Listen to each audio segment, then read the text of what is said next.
Hello అండి. అందరికి నమస్కారం.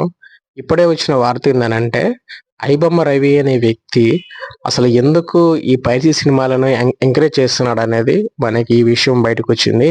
ఎందుకంటే 2016లో ఒక బాగా డబ్బుగన్న అమ్మాయిని ప్రేమించి పెళ్లి చేసుకున్నాడండి. రవి తెచ్చే సంపాదననేవి అమ్మాయికి సరిపోయేవి కాదు. వాళ్ళిద్దరి మధ్య ఎప్పుడు గొడవలు స్టార్ట్ అవుతా ఉండాయి. అంటే తను అంటే రవిపై "నువ్వు దేనికి పనికిరావు. నువ్వు డబ్బు సరిగ్గా సంపాదించలేవు" అని ఎప్పుడూ గొడవ పడుతూ ఉండేది.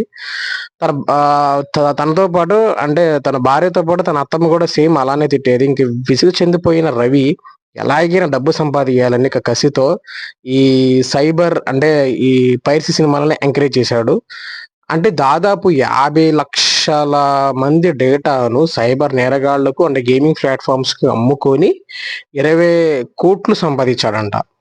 అంటే మామూలుగా సాధారణ ప్రజలేమంటున్నారంటే కామన్ పీపుల్స్ మాకు 'ఐబొమ్మ రవి' వల్ల మేము సినిమాలు చాలా ఫ్రీగా చూడగలుగుతున్నాము అని అంటున్నారు. కానీ పోలీసులేమంటున్నారంటే, "అరే బాబు!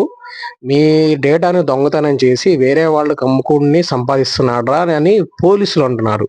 అంటే వీరిద్దరిలో ఎవరు కరెక్ట్ అనేది మీ కామెంట్ బాక్స్‌లో కామెంట్ చేయండి. వచ్చే వీడియోలో మళ్ళీ కలుద్దాం. జై హింద్.